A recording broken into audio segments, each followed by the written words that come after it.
After years of waiting, we finally get a sequel to Ready or Not. Now, is it worth the wait? Well, let's find out. What is going on, everybody? Tom Chattelbash here, and if you love movies and TV like I do, then rest assured you're in the right place, and it's time to jump into my review of Ready or Not 2, Here I Come, the long-awaited horror sequel from Radio Silence. Now, Ready or Not 2, Here I Come picks up seconds after the events of the first film, where Samara Weaving's character Grace is taken to the hospital. She thinks that after surviving that hide-and-seek game in the original film, she feels like that she's finally safe, even though she may or may not be in trouble with the law, but little does she know that her surviving that game has now triggered a larger game of hide-and-seek where these four rival families are competing for this throne in a winner-takes-all hide-and-seek event where Grace once again has to fight for her life, and this time she has to also protect her sister, who's played here by Kathryn Newton, from getting killed as well. Now, the original Ready or Not is one of my favorite horror films of the past decade. I love it to death, and it's entered my spooky season movie rotation where I look forward to watching it each and every year, and I've been waiting and hoping that we would get a sequel to this movie, and finally, my prayers have been answered. Here it is, and after a long wait, let's answer the question, is Ready or Not 2 worth the wait for fans? Ready or Not 2, Here I Come is a blood-soaked, irreverent blast. I think fans of the original are gonna absolutely love what Radio Silence has cooked up here. They're delivering plenty of what made that first film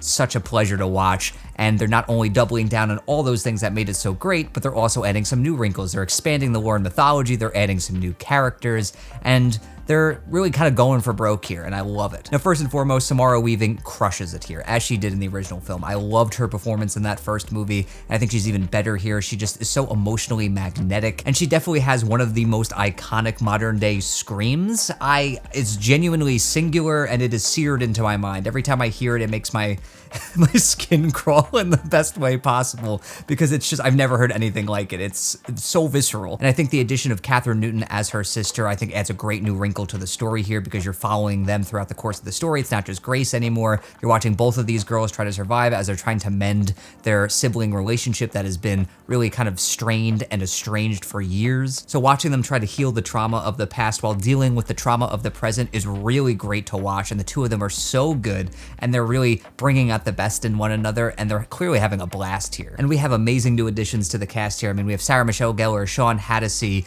Elijah Wood, Kevin Durand, the list goes on, and all these new additions to the cast are welcomed. Everyone knows exactly what they've signed up for. They're dialing their performances perfectly, and they're, kind of delivering every line with that kind of genre bite that it needs. And the inner nerd in me loved the fact that we get a mini The Faculty reunion here between Elijah Wood and Sean Hattasey, who are delivering, in my opinion, the two best supporting performances in the movie. I mean, Elijah Wood is just having the time of his life playing this lawyer of sorts who is basically the arbiter of these games and kind of telling everyone the new rules, the different clauses, how everything is going to work, and he gets to just kind of be this neutral third party watching all the bloodshed unfold. I think it's so interesting how the sibling relationship between Hattasey and Gellar's characters is essentially the antithesis of the sibling relationship between Weaving and Newton's characters, where you have one sibling relationship where it's estranged, but there's still this emotional pull there, there's this bond there, there's this love there.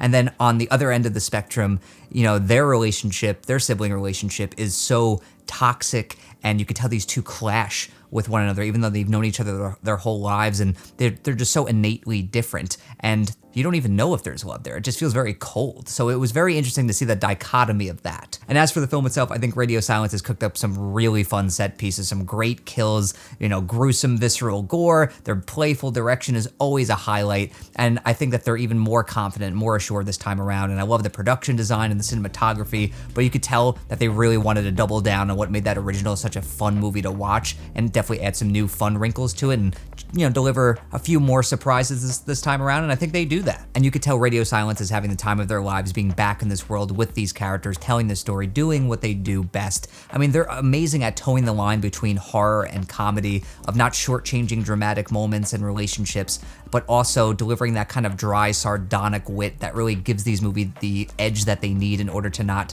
take themselves too seriously. It's really a wonder to behold, and they continue to showcase that there. I mean, mean, they genuinely have not made a movie that I haven't thoroughly enjoyed so far. I mean, really the only areas where this film comes up short, I think, is when it comes to adding all these new rules to the proceedings here, where it just feels like after a while they're adding so many different new rules, clauses, and loopholes, where it just kind of feels a little bit silly, where it honestly kind of takes you out of the experience a little bit because they keep throwing so much of that at you, and it just kind of makes you roll your eyes just a smidge. And also, a lot of these new characters that are introduced, aside from a handful, aren't really fleshed out. They're kind of more caricatures than they are characters, and I wish that we got to know them just a little bit better, but you know, you have a lot of characters populating this movie, and I understand you can't really dedicate too much time to them, but it would have been nice if maybe there was a little bit more to some of these characters for sure. But even though this sequel doesn't have that like lightning in a bottle effect of the original film, where there's slight diminishing returns, this is a sequel that is still extremely entertaining, very fun. It's got some great performances and direction, great kills and set pieces,